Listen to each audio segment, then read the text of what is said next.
अस्सलामुअलैकुम। सलीम बुखारी शो से मैं हूँ ज़ैनब जतोई, मेरे साथ मौजूद है सलीम बुखारी साहब। अस्सलामुअलैकुम। जी वालेकुम अस्सलाम। कैसी हैं ज़ैनब आप? मैं ठीक हूँ, आप कैसे हैं? मैं भी ठीक हूँ। नाजरीन, प्रोग्राम में आज बात करेंगे, कुछ दिन पहले जनरल फैज़ के कोर्ट मार्शल की खबर हमने दी थी और उस पर तज्जिया भी किया था। आज जो ताज़ा तरीन सूरत हाल है उसके मुताबिक मज़ीद 3 रिटायर्ड फ़ौजी अफसरान को फ़ौज ने तहवील में ले लिया है। बहुत बड़ी डेवलपमेंट है ये, इस पर आज बुखारी साहब हमें तज्जिया देंगे और साथ ही साथ अब बात करेंगे ख्वाजा आसिफ और मलिक मोहम्मद अहमद खान की गुफ्तगू भी सामने आई है, इस पर भी आज प्रोग्राम में बात करेंगे। इमरान खान ने फैज़ हमीद के बारे में कहा है कि फैज़ हमीद जो थे वो कौम का असासा थे और उनका कोर्ट मार्शल जो है, इस बारे में भी इमरान खान ने बड़ी अहम गुफ्तगू की है। इस पे भी बुखारी साहब का तज्जिया लेंगे। गजा जंग बंदी के बारे में भी प्रोग्राम में बात करेंगे। अभी बुखारी साहब, जिस तरह से आज फौजी अफसरान को फिर से तहवील में ले लिया फ़ौज ने, इस बारे में क्या कहेंगे आप? हमने कल भी ये तासुर देने की कोशिश की थी और आज ज़रा थोड़ा सा वजाहत से हम ये कहते हैं कि वो बकौल शायर के दिल के अफसाने निगाहों की ज़बान तक पहुँचे, बात चल निकली है, अब देखें कहाँ तक पहुँचे। तो ये बात तो वसूख से कही जा सकती है कि दायरा कार जो तफ्तीश का अब शुरू हुआ है ये फ़ौज तक महदूद नहीं रहेगा। इसकी बहुत सारी तफसीलात कुछ सामने आ गई हैं, कुछ और सामने आएंगी, हम उसके ऊपर भी बात करते हैं। लेकिन 2 बातें बहुत ज़रूरी हैं। एक तो ये कि फ़ौज के बारे में ये कहा जाता था कि ये दूसरों के एहतसाब की तो बात करते हैं, अपने अंदर के एहतसाब की बात नहीं करते। ये एक तवील अरसे से एक बयानिया था जो सियासतदान वक्तन फ़वक्तन इस्तेमाल करते थे। मेरे ख्याल से उसका जवाब देने के लिए फिर फ़ौज ने हतमी तौर पे ये फ़ैसला किया कि अच्छा जनाब, हम यहाँ से शुरू करते हैं तो फिर ये रुकेगा नहीं। लिहाजा उन्होंने सबसे पहले सबसे टॉप रैंकिंग अफसर पर हाथ डाला। लेकिन ये बात इस हवाले से ठीक नहीं है कि जनरल फैज़ हमीद पहले सीनियर अफसर नहीं, इससे पहले भी हिसाब हो चुके हैं। इससे पहले हमने नाम लेके बताया था किस किस का हुआ था, हत्ता कि कोर कमांडर्स तक महफूज नहीं रहे इससे। लाहौर के कोर कमांडर का भी कोर्ट मार्शल हुआ है, हाँ जी। उनको भी उहदे से हटा दिया गया वगैरह वगैरह। तो कहने का मतलब ये है कि ये इसलिए आप इसको ये कह सकते हैं कि चूँकि एक पूरी रिजीम चेंज में उनका बहुत बड़ा किरदार था, इसलिए बात उनसे अब शुरू हुई है, नए तरीके से, नए अंदाज से। और जिस शिद्दत से शुरू हुई है तो लगता ये है कि इसमें वो जिनको हम पर्दा नशीं कहा करते थे वो अब नाम आने शुरू हो गए। ठीक है। अच्छा बुखारी साहब, आपने भी माजी की बात की। माजी में यकीनन बहुत सारे फ़ौजी अफसरान के कोर्ट मार्शल हुए हैं। हमने देखा है जिस तेज़ी से फ़ौज एहतसाब कर रही है अपने इदारे का, 2 दिन पहले फैज़ हमीद का और आज 3 अफसरान को तहवील में लेना, फ़ौज भी कहीं ना कहीं एक इम्प्रेशन अपना दे रही है कि हम अपने अफसरान का अगर एहतसाब कर सकते हैं। तो अभी आप बात कर रहे थे कि अभी और भी बड़े बड़े नाम आने बाकी हैं। तो बुखारी साहब, किसका लगता है कि अभी मज़ीद फ़ौजी अफसरान के नाम आएंगे या बाकी इदारों से भी नाम आ सकते हैं? किया देता हूँ आपको। एक तो ये कि वो जो 3 फौजी अफसरों की बात अब हाँ जी शुरू हुई है, यानी जिनको मजीद गिरफ्त में लिया गया है, उनके नाम है ब्रिगेडियर गफ़ार, ब्रिगेडियर नईम और कर्नल रिटायर्ड आसिम। हाँ जी।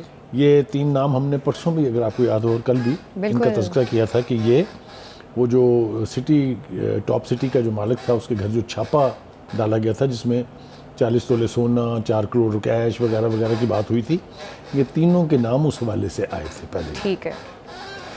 अब जो असल बात हम अपने नाज़रीन को बताना चाहेंगे वो ये है कि जब बात इस शिद्दत और इस तेज़ी से चल निकली है तो ये यहाँ रुकने वाली नहीं है। इसमें बहुत सारे और शोबों के लोग भी पकड़े जाएंगे, यानी कोई एक्सेप्शन नहीं है। मैं ज़ाती तौर पे कह सकता हूँ कि इसमें जजेस आएंगे, इसमें जर्नलिस्ट आएंगे, इसमें पुलिस के लोग आएंगे, इसमें ब्यूरोक्रेसी के लोग आएंगे, और अगर ज़रूरत पेश आई या ऐसा पता चला कि कुछ सियासतदानों ने भी इसके अंदर हाथ धोए हैं तो वो भी गिरफ्त से नहीं बचेंगे। ये मैं आपको बड़े वसूख से कह रहा हूँ। रवाज अच्छा है, ये इसलिए रवाज अच्छा है कि दुनिया में हमारी रेटिंग के एतबार से अगर आप देखें प्रोविजन ऑफ जस्टिस के तौर पर या एहतसाब के तौर पर, तो हम ज़मीं बोस हैं, 130वें नंबर पर है। बिल्कुल। अगर इस तरह की रवायत पड़ेगी, इस तरह का एहतसाब वाक़तन होगा तो हमारी रेटिंग भी ऊपर आएगी, दुनिया की कम्युनिटी ऑफ नेशन में हमारा वक़ार बुलंद होगा। ये IMF वगैरह के साथ जो हमें दिक्कत पेश आती है, ये बहुत से ऐसे सवाल पूछते हैं जिनके उस वक्त जवाब नहीं होते। मिसाल के तौर पर ये एहतसाब की बात और स्क्रूटनी की बात, ये हर लोन देने वाली एजेंसी आपसे पूछती है। तो मैं समझता हूँ कि अगर ये अमल जारी रहता है तो इससे फ़ौज की नेक नामी तो होगी ही, लेकिन हमारे बारे में जो एक तासुर कायम करने की कोशिश की जाती है इंटरनेशनली, उसके आगे भी बंद बांधा जाएगा। एक बात जी, आ जाएंगे जनाब, अब हुआ क्या है? हुआ ये है कि फैज़ हमीद साहब के बारे में बहुत तरफ से बहुत कुछ कहा जा रहा है। किसी ने कहा कि ये प्रोजेक्ट इमरान के चूँकि ऑथर थे, लिहाजा इन्होंने ये सारी गड़बड़ की है। अच्छा। दूसरी तरफ ये कहा जा रहा है कि नहीं जनाब, उनके तो ज़ाती मफादात भी बहुत थे, टॉप सिटी वाला हवाला जो है। हाँ जी, 6 साल तो से ये केस दो चल तरफ से गिरफ्त में है। एक उनके ऊपर चार्ज ये है कि उन्होंने फ्रॉड किया, दूसरा उनके ऊपर चार्ज ये है कि उन्होंने आर्मी एक्ट की शदीद वायोलेशंस की। अब ये दो तरफ से मलबा अगर किसी भी एक फौजी अफसर पर डलेगा तो आप उसकी यानी उसके शदीद होने की या उसके डेवस्टेटिंग होने की के लेवल का अंदाज़ा कर सकते हैं। ठीक। अच्छा बुखारी साहब, एक छोटी सी चीज़, क्या सियासी हुक्मरान इनको इस्तेमाल करते रहे हैं फैज़ साहब को, या फैज़ साहब इस्तेमाल करते रहे हैं सियासी हुक्मरानों को देखिए, अपने मुफाद के लिए? ये एक कंट्रोवर्शियल इशू है, लेकिन इसकी भी मुझे लगता है कि वजाहत होती जाएगी। मिसाल के तौर पर ये एक तासुर था कि जनरल फैज़ और जनरल बाजवा दोनों ने मिलके ये सब कुछ किया है। बिल्कुल ठीक है। बिल्कुल, ये तासुर। पीटीआई का अभी भी यही बयानिया है कि जनाब आपने इनको तो पकड़ लिया, ओके, जो भी इन्होंने किया उसका हिसाब जरूर लें, लेकिन जनरल बाजवा को भी पूछें। ये बात हो रही है ना, बिल्कुल हो रही तमाम हल्कों में हो रही है। जनरल बाजवा के डिफेंस तो आज हमारे एक मोहतरम दोस्त हैं हमारे मलिक मोहम्मद अहमद खान साहब, हाँ जी। उन्होंने कहा कि नहीं जनाब, उन्होंने तासुर देने की कोशिश की, होता तो कोई कसूर नहीं सी। ये तासुर सही है या गलत है, उसका तो फैसला अब हो जाना है, क्योंकि जिसने कुछ किया है उसकी गर्दन तक हाथ जाना है। जनरल फैज़ की गर्दन तक जा, जनरल फैज़ का तो चलो गिरफ्तार कर लिया, बाजवा साहब की अगर गर्दन तक जा मैंने सकते। फिर कहा प्रोवाइडेड, प्रोविजन ये है कि अगर उनका कोई रोल है तो वो नहीं बचेंगे। ये कंट्रोवर्सी अब मुस्लिम लीग नून के दो स्टॉलवर्ड्स में शुरू हो गई है। बिल्कुल। एक मलिक अहमद खान, मोहम्मद अहमद खान साहब जिसका मैंने कहा, और वज़ीर जो दिफा। जब इमरान खान की हुकूमत जा रही थी और नए इलेक्शन की बात हो रही थी, तो उस वक्त एस्टैब्लिशमेंट को और पॉलिटिकल लीडरशिप को जो बैलेंस बना था, उसमें कलीदी किरदार है मलिक मोहम्मद अहमद खान साहब का। He was a go between is a bad word, लेकिन जो बीच में शटल डिप्लोमेसी कर रहे थे उसका नाम मोहम्मद अहमद खान है। सो जो भी वो कहें उसको वजन देना चाहिए, इसलिए कि he was part and parcel of all those backdoor movements जो भी हो रही थी।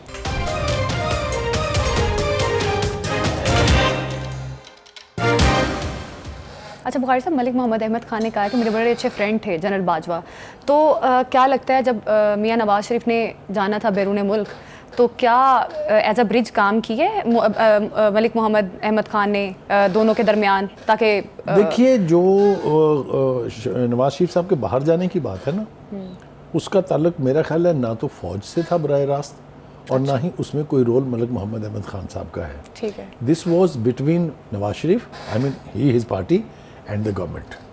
अगर आपको मैं याद दहानी कराऊं तो जब ये कहा गया कि उनके प्लेटलेट इस लेवल तक गिर गए हैं कि किसी वक्त भी खुदा ना खास्ता उनकी मौत हो सकती है, हाँ जी, तो खान साहब ने कहा कि नहीं, हम इनको ट्रस्ट नहीं करते, जो उनके टेस्ट हुए हैं हम ये टेस्ट दोबारा कराएंगे। अच्छा बुखारी साहब, पहले खान साहब बड़े रिजिड थे इस मामले में कि हम कोई डील नहीं करेंगे, बाहर नहीं जाने देंगे नवाज शरीफ को। मैं उसी तरफ आ रहा हूँ। हाँ। मैं अगर अपनी बात मुकम्मल कर लूँ, जी जी जी जी बुखारी तो उन्होंने अपने बहुत ही रिलायबल साथी जो चीफ एग्जेक्टिव हैं शौकत खानम हॉस्पिटल के, ठीक है, फैसल सुल्तान साहब, उनको कहा कि ये सारे टेस्ट जो हैं आप इनको वेरीफाई भी कराएं और जहाँ रीटेस्ट कराने की ज़रूरत है वो भी कराएं।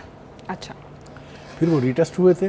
फिर मुझे अच्छी तरह से याद है कि उस वक्त के वाली रियासत मदीना ने ये कहा कि ये हालत इनकी वाक़तन ख़राब है और मुझे तो इन पर तरस आ रहा है, और मुझे तरस भी इसलिए आया है कि शीरी मज़ारी रो पड़ी कैबिनेट मीटिंग में कि हाय अल्लाह इतना बुरा हाल है उनका। तो अब ये मलबा फ़ौज पे डालने की बजाय मेरे ख्याल से इतनी इखलाकी जुर्रत होनी चाहिए कि हुकूमत ये कहे कि जी हमने फ़ैसला किया था उनको बाहर भेजने का, इसलिए कि जो उस वक्त की यानी वज़ीर सेहत थी पंजाब की, वो बाकायदा अपने दफ्तर में बैठ के 4-4 घंटे के बाद नवाज शरीफ की सेहत का बुलेटिन जारी करती थी। हाँ जी। तो इतना क्लोजली हुकूमत मॉनिटर कर रही थी, तो उस वक्त तो किसी फौजी का नाम सामने नहीं था। तो मेरे ख्याल से ये मलबा शिफ्ट करने की बजाय मॉरल करेज होनी चाहिए कि आप अपने फैसलों की जिम्मेदारी कबूल करें। ठीक है जी? अच्छा, अब दूसरी बात यह है कि फैज़ हमीद के हवाले से और भी बहुत सारी गुफ्तगू हुई है। बहुत सारे लोगों ने की हैं, लेकिन एक जो अहम बात है वो ये है कि इसके फ़ौरन ही बाद यानी 14 अगस्त की उस तकरीब के बाद फिर एक तकरीब हुई इस्लामाबाद में रावलपिंडी में बल्कि, जिसमें तमाम साबका फ़ौजी क़यादत जो है वो उसको इनवाइट किया गया, जिन्होंने मुलाकात की जनरल आसिम से। जनरल आसिम ने उनको ब्रीफ़ किया कि क्या हो रहा है, क्यों ये डेवलपमेंट हुई है, क्यों एक साबिक जनरल पकड़ा गया है। तमाम जो लीडरशिप थी, जिसमें जनरल राहील, जनरल परवेज़ इशफाक कियानी मौजूद थे, उन्होंने अपने एतमाद का इजहार किया जनरल आसिम के ऊपर कि जो हो रहा है that is with in the norms, कोई विच हंट नहीं है, कोई पुरानी दुश्मनी जो है उसका बदला नहीं लिया जा रहा, बल्कि मेरिट्स पर गुफ्तगू हो रही है। ये तासुर उस तकरीब की अगर आप फुटेज देखें, जिस वार्मथ के साथ सारे साबका फौजी जर्नैल जो हैं वो मिल रहे हैं उनसे, तो आपको पता चलता है कि ये इसलिए ज़रूरी था कि जब आप इतना बड़ा एक्शन लेते हैं तो आपको एक मैसेज देना होता है डाउन द लाइन कि उसके मकासद क्या हैं, उसकी कंपल्शंस क्या हैं। तो इस एतबार से मैं जनरल आसिम को ये क्रेडिट ज़रूर दूंगा कि उन्होंने आइसोलेशन में कोई फ़ैसला नहीं किया है। उन्होंने सिटिंग लीडरशिप को भी फ़ौजी को अपने एतमाद में लिया है, और उन्होंने साबका फ़ौजी लीडरशिप जो है उनको भी एतमाद में लिया है। तो मेरे ख्याल से ऑल सेड एंड डन जो बात कही जानी चाहिए वो ये है कि अगर तो एहतसाब मेरिट्स पर हो रहा है, जो मैं और आप बहस कर रहे थे जब हमारी प्रोग्राम की मीटिंग हो रही थी, कि अगर मेरिट से डिपार्चर नहीं है, अगर किसी ने अगर जुर्म किया है तो सिर्फ उसकी पकड़ हो रही है, तो मेरा नहीं ख्याल कि इसके ऊपर कोई नेगेटिव क्रिटिसिज्म होना चाहिए। This is a good beginning, this is a good start and it should reach its logical and. ठीक है। अच्छा बुखारी साहब, अभी हम बात कर रहे थे अभी ख्वाजा आसिफ की भी और मलिक मोहम्मद अहमद ख़ान की भी। ये जो सियासी हलचल पैदा हो गई है, अब इसमें वो कुछ और बयान दे रहे हैं, वो कुछ और बात कर रहे हैं। जनरल बाजवा की वो अलग बात कर रहे हैं कि जनरल बाजवा एक्सटेंशन चाहते थे। अब इन दोनों में ये जो गुफ्तगू अलग अलग नैरेटिव सामने आ रहे हैं, इस पर आप देखिए, मेरे ख्याल से इसको ज़रा सिंप्लीफाई कर दें अपने नाज़रीन के लिए, क्योंकि ये इतनी कॉम्प्लेक्स बात उनको समझाने में ज़रा दिक्कत लगेगी, जो वक्त होगा, वक्त हमारे पास नहीं है। देखिए, जहाँ तक प्रोजेक्ट इमरान का ताल्लुक है, जो 2014 के धरने से शुरू हुआ, 2018 में इलेक्शन के ज़रिए धांधली करके इलेक्शन के RTS बिठा के उनको ईवान इक़्तिदार तक पहुँचाया गया। इसमें तो जनरल हमीद और जनरल बाजवा एक से शरीक। ठीक है, कोई शख्स ये नहीं कह सकता कि जनरल बाजवा का कोई कसूर नहीं था, ना ही ये मैं कह रहा हूँ, ना ही किसी को कहना चाहिए। एक छोटी सी चीज़, हुकूमती फैसले जो उस टाइम पे होते थे वो भी जनरल बाजवा और फैज़ हमीद के मुशावरत से होते थे। देखिए, गुजारिश ये है कि प्रोजेक्ट इमरान को अगर हम उस प्रोजेक्ट के तौर पे देखें तो सभी ऑन बोर्ड थे। अच्छा, लेकिन जिस तरीके से उस वक्त की हुकूमत की छुट्टी कराई गई, अब आप मुझे फोर्स कर रही हैं कि मैं वापस जाऊं पनामा पे। मैं बस ये कह रही हूँ कि वो फैसले हुकूमत अपने बिहाफ पे करती थी, हुकूमत को अपाहज करके इन फैसलों को इम्प्लीमेंट किया गया है। अच्छा, नवाज शरीफ फौज के हवाले से उनकी पॉलिसी, उनका बयानिया सारी दुनिया को पता है। ठीक है, लिहाजा वो फौज से किसी सूरत भी कोलैबोरेट करने के लिए तो तैयार नहीं थे। लिहाजा उसको निकालने के लिए फिर अदालत का सहारा लिया गया। अच्छा, एक पनामा का जो जिसमें नवाज शरीफ का नाम तक नहीं था, उसको बुनियाद बना के एक केस बनाया गया। केस के ऊपर एक GIT बनाई गई, GIT के ऊपर एक निगरान जज मुकर्रर किया गया, और बिलाखिर उसको पनामा में कुछ नहीं मिला तो अकामा पे निकाल दिया गया। यहाँ से ये सहूलतकारी शुरू हुई थी। ठीक है, जनरल बाजवा और फैज़ हमीद ये लेकर आए ना, इमरान खान को लॉन्च करने वाले ये हैं। मेरा सिर्फ सवाल ये है कि इमरान खान जो फैसले करते रहे उस वक्त गवर्नमेंट में, वो फैसले इन्हीं के दिए हुए फैसले कर रहे थे। इमरान खान साहब ने प्रेस कॉन्फ्रेंस में कौम को खुद बताया, ठीक है, कि मैं तो 4 साल आराम से बैठा रहा, मुल्क तो चला रहे थे जनरल बाजवा, जनरल हमीद। ये प्रेस कॉन्फ्रेंस है, ठीक है, तो इसके बाद तो किसी सबूत की जरूरत नहीं रहती। बुखारी साहब, खान साहब ने जो फैसला किया था कि ठीक है मियां नवाज शरीफ बैरून मुल्क जा सकते हैं, ये फैसला भी उन्होंने एस्टेब्लिशमेंट के कहने पे किया। देखिए, क्या कोई बैकडोर डील हुई उनके एस्टेब्लिशमेंट के साथ? आपको ये कहा कि हमें तो खान साहब ने कहा, हम तो किसी का और का एतबार ही नहीं करते कि भाई जो हुकूमत तो ये चला रहे थे, ठीक है, तो हाउ कैन दे से कि नहीं जनाब साਡਾ तो कोई कसूर नहीं है। ये तो खान साहब ने खुद कहा है। मुझे बल्कि इस पर हैरत थी, मैंने 2 प्रोग्राम इसके ऊपर किए थे कि 4 साल तक आप बैठ के सिर्फ तमाशा देखते रहे कि आपको कोई पूछ ही नहीं रहा है। फिर आप क्रेडिट देना शुरू हो गए। आपने कहा कि बाजवा से बड़ा डेमोक्रेसी लवर मैंने देखा नहीं है।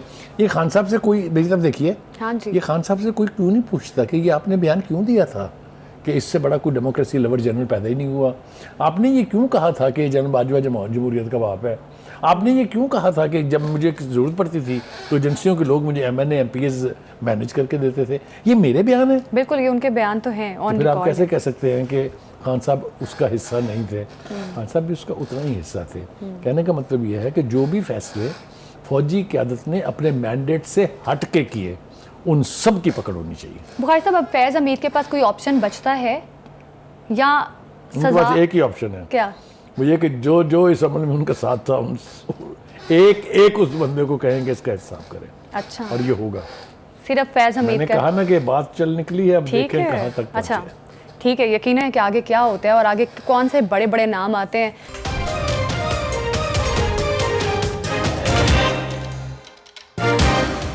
बानी PTI ने कहा है कि फैज़ हमीद हमारा असासा थे, उन्हें ज़ाया कर दिया गया है। बुखारी साहब, अब बानी PTI फैज़ हमीद की हिमायत करके क्या मज़ीद मुश्किलात अपने लिए बढ़ा रहे हैं? मेरा ख्याल तो बिल्कुल ऐसा ही है। I agree with your observation, लेकिन इसके साथ नई परतें भी खुलती जा रही हैं। वो जो कहा जाता था कि TTP को फैसिलिटेट करने की जिम्मेदारी जो है खान साहब की है, क्योंकि वो ये कहते थे इनके दफातर खोलें यहाँ, वो ये कहते थे मैं हम इतने बंदे ला के 40,000 बंदे ला के यहाँ बसाएंगे। तो वो अब बता रहे हैं ना कि जी उनके साथ तो रब्ता था फैज़ हमीद के थ्रू। उठा के देख लीजिए वो क्या कह रहे हैं। बार बार वो कह रहे हैं कि जनाब मुझे ला के फलां बंदे को मिलाया, वो ज़ल्मे खलीलजाद को मेरे पास लेके आए, वो TTI की लीडरशिप को मेरे साथ लेके आए, और साथ साथ ये भी बता रहे हैं कि जनरल बाजवा भी साथ थे। वो उनको अलहदा नहीं देख रहे हैं, उन दोनों को वो एक सा मलबा उनके ऊपर डाल रहे हैं, लेकिन बाजवा को डिसोन कर रहे हैं, जनरल फैज़ हमीद की ओनरशिप ले रहे हैं। ये वो एक और गलती कर रहे हैं। अच्छा, हाँ, वो आने वाले वक्त में आपको उसका पता चल जाएगा, क्योंकि ये जो बातें निकल रही हैं, ये जिस इंटरनेशनल टेररिज्म की बात हम करते हैं, जिस फितनल खवारिज की बात हम कर रहे हैं, ये सब उन्हीं के साथ कोलैबोरेशन की बात है ना। हमने अपने प्रोग्राम में परसों भी कहा था कि फैज़ हमीद साहब जो हैं, जब वहाँ पर काबुल में हुकूमत चेंज हुई और तालिबान की हुकूमत आई, तो वहाँ चाय की प्याली पीते हुए नज़र नहीं आए थे आपको काबुल में? ये उनका काम नहीं था। तो आप आउट ऑफ द वे जाके एक खुफिया एजेंसी का सरबरा, आप मुझे बताइए जल्दी से, हिंदुस्तान की खुफिया एजेंसी के हेड का नाम क्या है? ये हमारी खुफिया एजेंसी के हेड का नाम क्यों पता होता है सारी दुनिया को? ये इसीलिए कि वो अपने काम से हट के सियासत लड़ रहे होते हैं, इसलिए एक्सपोज हो जाते हैं।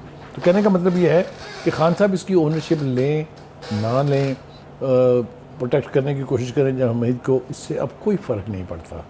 इसलिए कि उनके खिलाफ जो कुछ इनिशिएट हो चुका हुआ है, वो तो उन्होंने अपना उसका हिसाब देना है। ठीक है। अच्छा, हमाद अजहर ने PTI छोड़ने वो का मैं आ ऐलान रहा हूँ, कर पार्टी दिया। के लोगों ने जो छोड़ा है। हाँ। आपको पता है कि जो पंजाब असेंबली में PTI के लीडर थे हाफिज फरहत अब्बास साहब, हाँ जी। उन्होंने रिज़ाइन दे दिया है। अब हमाद अजहर साहब जो सदर थे PTI पंजाब के, उन्होंने रिज़ाइन दे दिया है। वो दूसरी बात है कि PTI ने अली इम्तियाज़ वड़ैच को पंजाब में पार्लियामेंट लीडर मुकर कर दिया है। तो ये जो पार्टी की तोड़ फोड़ हो रही है, ये अच्छा ओमन नहीं है। वो पार्टी जिसका सरबराह अगर मुश्किल में हो और उसके पीछे पार्टी के अंदर तोड़ फोड़ धड़ाबंदियाँ शुरू हो जाएं, पार्टी के ऊपर कब्जा करने की कोशिशें कोई वकला कर रहे हैं, कोई पुराने लोग कर रहे हैं, कुछ नए आए हुए लोग कर रहे हैं, तो आप मुझे बताइए स्ट्रेंथ वीकन होगी ना। खान साहब की जो कुव्वत है, जो उनकी पार्टी है, उसमें ये धड़ाबंदियाँ जो है पार्टी को कमज़ोर कर रही हैं। बुखारी साहब, किसी किस्म का कोई प्रेशर तो नहीं है? देखिए, मैं अर्ज़ करूँगा, इस वजह से प्रेशर्स तो हमेशा होते हैं। अच्छा, प्रेशर तो तब भी हुए थे ना जब ये सारे माइग्रेटरी बर्ड जो हैं वो PTI पे बरस रहे थे, बारिश की तरह आ रहे थे। उस वक्त सोचना चाहिए था कि ये लोग साथ नहीं देंगे। अच्छा, क्या साबित हो रहा है? हमाद अजहर के ऊपर कितना कॉन्फिडेंस PTI के चीफ ने, यानी इमरान खान ने डाला था, डिसोन कर दिया। फवाद चौधरी साहब वो अब फिर दोबारा मामे बनने की कोशिश कर रहे हैं, लेकिन आपको याद है ना वो मुंह छुपा के बैठे हुए थे तहरीक वो इस्तेकाम पाकिस्तान पार्टी में। तो ये जो माइग्रेटरी बर्ड्स होते हैं ना, ये किसी के नहीं होते, ये मौका परस्त लोग होते हैं, जो ही देखते हैं कि प्रेशर आया है उड़ारी मारते हैं, चले जाते हैं। तो कहने का मतलब ये है कि पार्टी के अंदर ये तोड़ फोड़ खान साहब को और वीकन करेगी, एक बात। दूसरी बात ये कि वो जो एक बयानिया बना था, थोड़ा सा बैकग्राउंड में चला गया, लेकिन ये फिर एक दफ़ा आएगा कि पार्टी जो है वो माइनस इमरान खान एक PTI बनेगी।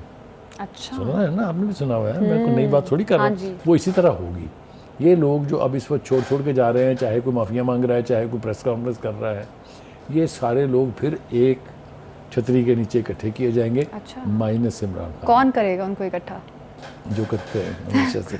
अच्छा, ठीक है। एनीवे मेरा ख्याल से थोड़ी सी बात हम वो हाँ भी कर जी। लें, जो अब नया नेटवर्क पकड़ा गया है इसके हवाले से हमने बात नहीं की है, लेकिन हमने शुरू में ये ज़रूर कहा था कि अब ये जो बात चलने के लिए कहाँ कहाँ पहुँचेगी कुछ अंदाज़ा लगाना मुमकिन नहीं है। अब आप देखिए जो जेल का नेटवर्क पकड़ा गया है, हाँ जिसमें जी। डिप्टी सुपरिटेंडेंट जेल को गिरफ्तार कर लिया है, 6 और लोग हैं जिनसे पूछगिछ हो रही है। अब अगर मैं आपको बयान करने बैठूं तो पूरे प्रोग्राम का वक्त गुजर जाएगा कि वो करते क्या थे।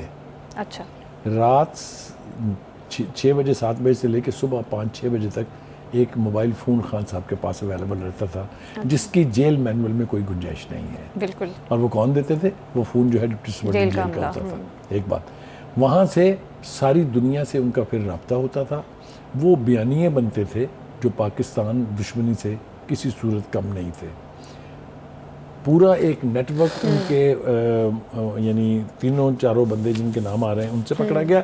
इससे पहले आपको याद होगा रऊफ हसन के ऑफिस से, पीटीआई के सेक्रेटेरिएट से जो यानी कंप्यूटर वगैरह उठाए गए थे, उनसे एक और नेटवर्क का पता चला था लंबे चौड़े का। तो ये बात अब बहुत फैल गई है, इसको अब समेटना मुमकिन नहीं है। मेरे ख्याल से ये सारी बातें अपने मंतकी इंजाम को पहुंचेंगी और पहुंचनी चाहिए। मेरे ख्याल से बहुत हो गया मजाक कौम के साथ ना, अब ये मजाक बंद होना चाहिए। जिसने जो किया है उसको उसका हिसाब तो देना पड़ेगा और देना चाहिए। जी अच्छा बुखारी साहब, ये जो इमरान खान साहब जनरल बाजवा के बारे में कह रहे हैं कि उनको एक्सटेंशन नहीं मिली, उन्होंने मेरी हुकूमत गिरा दी। देखिए ये ना खान साहब की मुझे नहीं समझ में आता कि कौन सी बात का मैं एतबार करूं। अच्छा, कभी वो कहते हैं मेरी हुकूमत यूनाइटेड स्टेट ऑफ अमेरिका ने गिराई, कभी वो कहते हैं मेरी हुकूमत जो है इन 2 जनरलों ने जो मीर जाफ़र और मीर का सादिक थे उन्होंने गिराई, कभी वो कहते हैं मेरी हुकूमत मोहसिन नकवी ने गिराई। मैं कौन सी बात का एतबार करूं, मुझे बताइए आप। तो बस मैं इससे ज़्यादा कुछ ना कहूँ तो बेहतर है। मतलब कहने का ये है कि आपकी इल्ज़ाम तराशी अपनी तरफ है, लेकिन अगर आप इसका जर्नलिस्टिक एनालिसिस करें मेरे साथ बैठ के, तो वोट ऑफ नो कॉन्फिडेंस लाना is a constitutional option with the then opposition. बिल्कुल। ये पहले भी आया था, बेनज़ीर के खिलाफ भी हुआ था वोट ऑफ नो कॉन्फिडेंस, जो नाकाम हो गया था। कहने का मतलब ये है कि अगर आप उसको प्योरली टेक्निकल बुनियादों पर भी देखें तो किसी बाहर की कुव्वत का एज सच उसमें रोल नहीं था। उस वक्त की अपोजिशन इकट्ठी हुई, जो इनके साथ थे, जो एलाइज थे, एलाइज ने इनका साथ छोड़ा। मैंगल साहब थे, एमक्यूएम हाँ थी, जी। वो इनके साथ थे, वो छोड़ गए, अपोजिशन के साथ मिल गए, अपोजिशन के नंबर ऑफ वोट ज़्यादा हो गए, उनको हटा दिया गया। यही वजह थी कि ये इतना जमहूरी अमल था कि उस वक्त की सुप्रीम कोर्ट, जिसके ऊपर इल्ज़ाम था कि वो इमरान खान की सहूलतकार है, उन्होंने भी उस फैसले को, जो डिसोल्यूशन ऑफ असेंबली थी, उसको अनकॉन्स्टिट्यूशनल करार दिया। आपको याद है ना? बिल्कुल। कहने का मतलब ये है कि आपकी हुकूमत को जमहूरी तरीके से हटाया गया। आपको ये बात माननी चाहिए, इसलिए कि आपने गलत फैसले किए। आपने अपनी पार्टी को इंटैक्ट रखने की बजाय दूसरों को उजाड़ने की बात की, तो उसका मंतकी नतीजा आपके सामने है। हैविंग सेड ऑल दिस, मेरा ख्याल ये है कि बानी पीटीआई के खिलाफ घेरा तंग हो रहा है। उनके खिलाफ जिस किस्म की एविडेंस आ रही है, उनको, मैं ये नहीं कह रहा कि उनका ट्रायल फौजी अदालत में होना चाहिए, तो फैसला जिसको करना है वो करते रहेंगे, ठीक है। लेकिन जो एविडेंस सामने आ रही है आज, चाहे वो फैज़ हमीद की गिरफ्तारी की सूरत में है, चाहे वो 3 और सीनियर अफसर ठीक की है। गिरफ्तारी की सूरत में है, ठीक है, चाहे ये बुखारी जो साहब- नेटवर्क पकड़ा गया उसकी सूरत, एविडेंस जमा हो रही है खान साहब के, and he is in deep trouble. ठीक है बुखारी साहब, छोटी सी चीज़, ज़रा ये भी कह रहे हैं कि बानी पीटीआई की गिरफ्तारी के बाद इनका जो कांटेक्ट था वो फैज़ हमीद के साथ था, इसमें कोई सच्चाई है? देखिए, फैज़ हमीद साहब ने उनकी गिरफ्तारी के बाद पार्टी की एक तरह से प्रैक्टिकल कमान उनके पास थी। ठीक है। पार्टी को वो चला रहे थे, एहतजाज देते हुए। 9 मई के साथ कैसे फिर जोड़ सकते हैं आप फैज़ हमीद को, अगर उनका राब्ता नहीं था खान साहब से? तो 9 मई इतना बड़ा जुर्म है, इतना बड़ा यानी कॉन्स्पिरेसी है अगेंस्ट द स्टेट, कि उसके लिए जिस बयानिए को खान साहब ने तख्लीक किया था अपनी गिरफ्तारी से पहले, जिस तरीके से मीटिंगें होती थी ज़मान पार्क में, जो प्लान्स बनते थे कि अगर मुझे गिरफ्तार किया गया तो क्या करना है, ये सारी चीज़ें अब प्रूव्ड है। अब तो देखना ये है कि इसका मंतकी नतीजा क्या निकलता है। ठीक है, देखना ये है कि मंतकी नतीजा क्या निकलता है। हुकूमत जो है वो काफ़ी ज़्यादा इस वक्त अलर्ट है, और जिस तरह से सहूलतकार गिरफ्तार किए गए हैं, इस बारे में भी मज़ीद आगे प्रोग्राम में आपको अपडेट करते रहेंगे।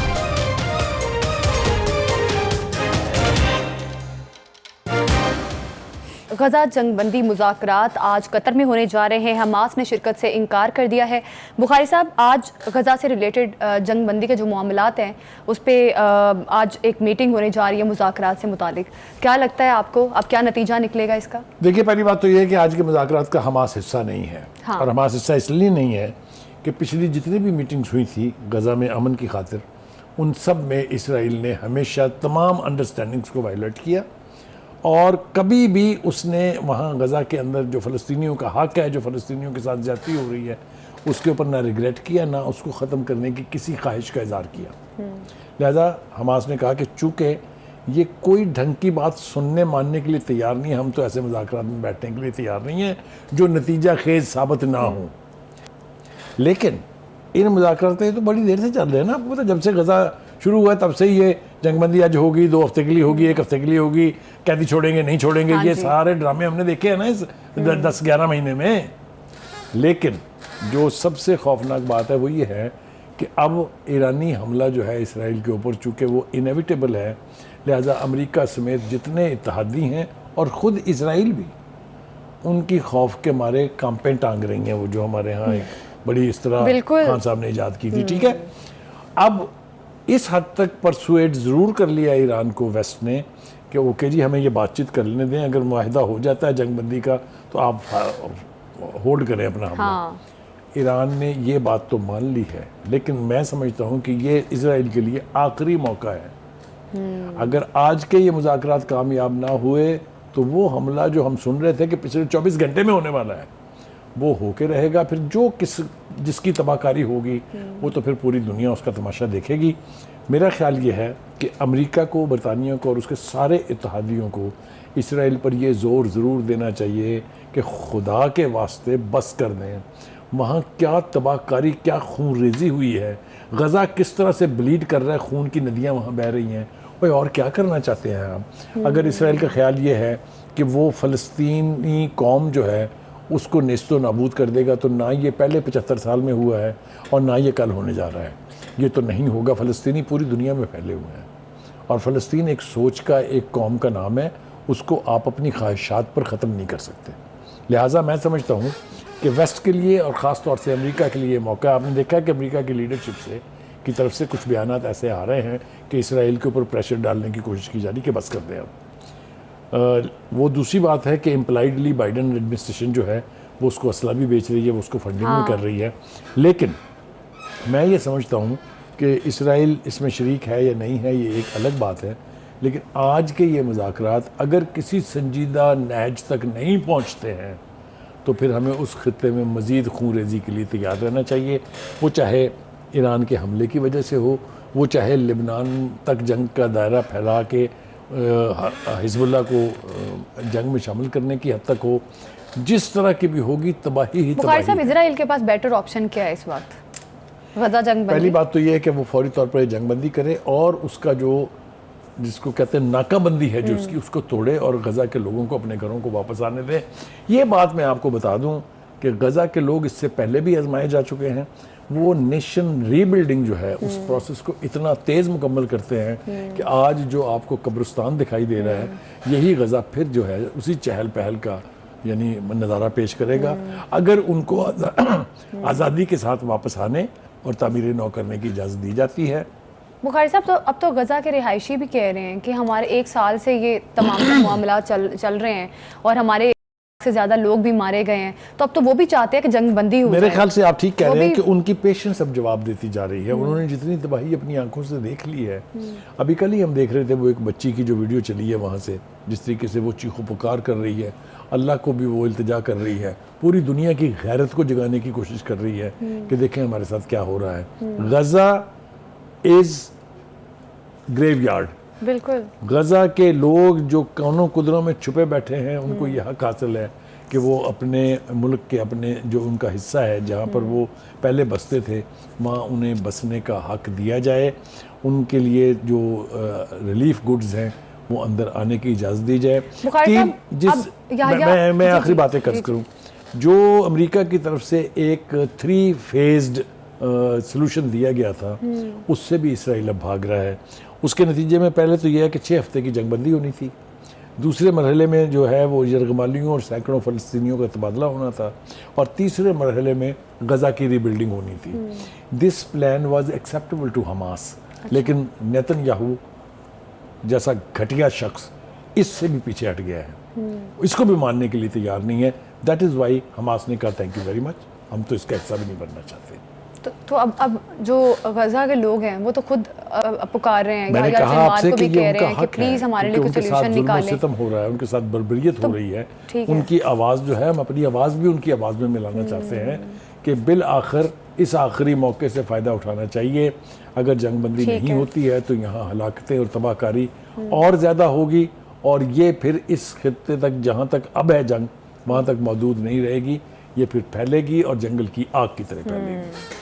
अभी देखना यह है कि मुज़ाकरात जो हैं वो मायने खेज़ निकलते हैं या नहीं, और कतर में ये मुज़ाकरात हो रहे हैं, कई और कंट्रीज़ भी शामिल हैं साथ में, और देखना है कि गज़ा जंगबंदी अब कहाँ तक पहुँचती है। नाज़रीन, प्रोग्राम से हमें दीजिए इजाज़त, अगले हफ्ते फिर मुलाकात होगी। अल्लाह हाफ़िज़।